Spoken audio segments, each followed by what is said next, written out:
आज कार्तिक मास के कृष्ण पक्ष की अष्टमी तिथि 29 अक्टूबर शुक्रवार का दिन है। देश और दुनिया की खबरों में सबसे पहले बात करते हैं उन खबरों की जो रही सुर्खियों में। क्रूज ड्रग्स केस में मुंबई की आर्थर रोड जेल में बंद आर्यन खान को गिरफ्तारी के 26वें दिन बॉम्बे हाई कोर्ट से जमानत मिल गई है। कोर्ट ने आर्यन के अलावा मुनमुन धमेजा और अरबाज मर्चेंट को भी जमानत दे दी है। हालांकि अदालत से आदेश की कॉपी न मिलने के कारण तीनों को रिहा नहीं किया गया। वे शुक्रवार या शनिवार तक जेल से बाहर आ पाएंगे। आर्यन खान मामले की जांच कर रहे एनसीबी के जोनल डायरेक्टर समीर वानखेड़े को बॉम्बे हाई कोर्ट ने मुंबई पुलिस की जांच पर अंतरिम राहत दी है। हाई कोर्ट ने वानखेड़े को फिलहाल तत्काल गिरफ्तार करने पर रोक लगा दी है। कोर्ट ने कहा है कि मुंबई पुलिस यदि उन्हें गिरफ्तार करना चाहती है तो उसे 3 दिन पहले वानखेड़े को नोटिस देकर बताना होगा। राजनीतिक रणनीतिकार प्रशांत किशोर का मानना है कि बीजेपी आने वाले कई दशकों तक भारतीय राजनीति में बड़ी ताकत बनी रहेगी। उन्होंने कहा कि जैसे कांग्रेस पहले 40 साल तक भारतीय राजनीति में केंद्र में थी, उसी तरह बीजेपी भी राजनीति के केंद्र में रहेगी। किशोर ने राहुल गांधी को लेकर कहा कि वो शायद इस भ्रम में है कि मोदी के सत्ता में रहने तक ही बीजेपी मजबूत है।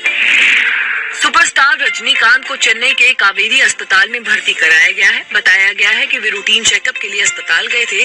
रजनीकांत हर साल रेगुलर हेल्थ चेकअप के लिए एक बार अमेरिका जाते हैं। इस बार वे 18 जून को वहां गए थे और 3 हफ्ते रुके थे। रजनीकांत का 2016 में अमेरिका में ही किडनी ट्रांसप्लांट हुआ था। AIMIM अध्यक्ष असाउद्दीन ओवैसी का कहना है कि हमारे पड़ोसी मुल्क का एक मिनिस्टर पागल है। उसने क्रिकेट में भारत से मिली जीत को इस्लाम की जीत बता दिया।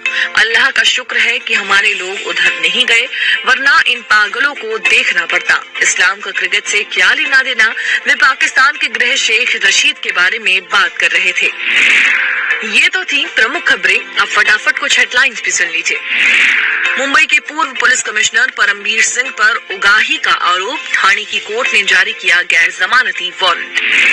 पीएम मोदी बोले 2022 में आसियान भारत की साझेदारी के 30 साल पूरे होंगे। दोस्ती की इस घड़ी को सेलिब्रेट करेंगे।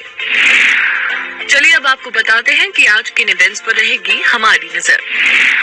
G20 समिट के लिए प्रधानमंत्री मोदी इटली जाएंगे। गृह मंत्री अमित शाह यूपी चुनाव के मद्देनजर लखनऊ जाएंगे। ड्रग्स केस में जेल में बंद आर्यन खान की रिहाई हो सकती है।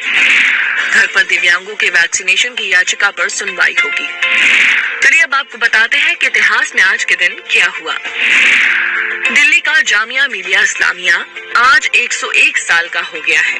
स्वतंत्रता सेनानी मौलाना महमूद हसन ने 29 अक्टूबर 1920 को अलीगढ़ में इसकी नींव रखी।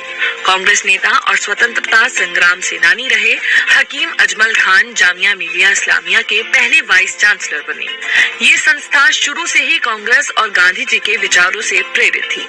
1925 में आर्थिक सेहत बिगड़ी तो गांधी जी की मदद से संस्था को करोल बाग दिल्ली लाया गया। तब महात्मा गांधी ने ये भी कहा था कि जामिया को चलना होगा। पैसे की चिंता है तो मैं इसके लिए कटोरा लेकर भीख मांगने के लिए भी तैयार हूँ। अब वक्त है आपसे अलविदा कहने का, लेकिन जाते जाते आपके लिए आज का विचार। Olympic champion athlete Usain bolt ने कहा है, मैं जानता हूँ कि मेरी ताकत क्या है और मैं क्या कर सकता हूँ, इसलिए दूसरे लोगों की सोच से मुझे फर्क नहीं पड़ता। आज के पॉडकास्ट में इतना ही।